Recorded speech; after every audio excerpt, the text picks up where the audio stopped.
Bonjour et bienvenue dans ce tutoriel qui vous guidera à travers l'onglet Cadre logique du formulaire de proposition de projet OneGMS. Cet onglet vous permet d'indiquer tous vos résultats, produits, indicateurs et activités du projet par secteur d'intervention. Si le projet comprend une assistance monétaire, en espèces ou en coupons, veuillez ne pas sélectionner les indicateurs d'espèces standards et les activités connexes ici, mais de les renseigner à partir de l'onglet Assistance monétaire. Les indicateurs de trésorerie et les activités enregistrées dans l'onglet Assistance monétaire seront automatiquement reflétés dans l'onglet Cadre logique. Pour remplir l'onglet Cadre logique, commencez par indiquer dans cette section l'objectif de votre projet. Cliquez ensuite pour déplier le cadre logique par secteur d'intervention. Sélectionnez l'objectif du cluster, son HRP lié et indiquez le pourcentage d'activité qui contribue à l'objectif du cluster. Le pourcentage d'activité de l'objectif du cluster doit totaliser jusqu'à 100%. Vous pouvez cliquer ici pour ajouter un nouvel objectif sectoriel. Ensuite, expliquez brièvement comment votre projet contribuera aux objectifs du cluster sélectionné. Vous pouvez désormais ajouter au moins un résultat, un indicateur de résultat, une activité par produit et un indicateur de résultat standard par produit. Cliquez sur le bouton Ajouter un résultat pour ajouter un résultat.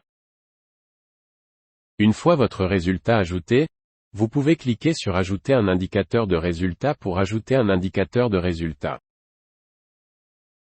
Dans la fenêtre contextuelle, vous pouvez choisir d'ajouter un indicateur standard ou personnalisé. Pour ajouter un indicateur de résultat standard, sélectionnez l'indicateur dans la liste déroulante. Vous pouvez ensuite ajouter la valeur cible totale de l'indicateur. Selon votre indicateur, elle peut être un pourcentage ou une répartition par âge et par sexe. Enfin, vous avez la possibilité d'expliquer comment vous allez vérifier si votre objectif a été atteint et de laisser un commentaire avant d'enregistrer votre indicateur de résultat standard. Si vous ajoutez un indicateur personnalisé, décrivez votre indicateur et sélectionnez son unité de mesure. Vous pouvez ensuite ajouter la valeur cible totale de l'indicateur. Selon l'unité de votre indicateur, il peut s'agir d'un pourcentage ou d'une répartition par âge et par sexe. Enfin, vous avez la possibilité d'expliquer comment vous allez vérifier si votre objectif est atteint et de laisser un commentaire avant d'enregistrer votre indicateur personnalisé. Maintenant que votre indicateur de résultat est ajouté sous votre résultat, vous pouvez cliquer sur le bouton Ajouter produit pour ajouter un produit. Cliquez ensuite ici pour ajouter au moins un indicateur de sortie standard et au moins un indicateur personnalisé si nécessaire. Pour ajouter un indicateur de sortie standard, sélectionnez l'indicateur dans la liste déroulant. Vous pouvez ensuite ajouter la valeur cible ou totale de l'indicateur. Selon votre indicateur, il peut s'agir d'un pourcentage ou d'une répartition par âge et par sexe.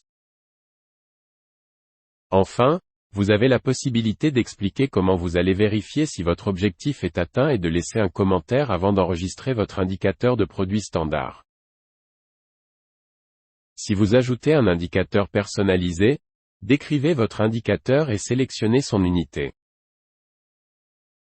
Vous pouvez ensuite ajouter la valeur cible totale de l'indicateur. Selon l'unité de votre indicateur, il peut s'agir d'un pourcentage ou d'une répartition par âge et par sexe. Enfin, vous avez la possibilité d'expliquer comment vérifier si votre objectif est atteint et de laisser un commentaire avant d'enregistrer votre indicateur de sortie personnalisé. La dernière étape de cet onglet consiste à ajouter au moins une activité. Pour cela, cliquez ici. Une fois que vous avez rempli cet onglet, n'oubliez pas de sauvegarder vos données, car le système ne les sauvegardera pas automatiquement. Ceci est la fin de notre vidéo sur l'onglet Cadre logique du OneGMS.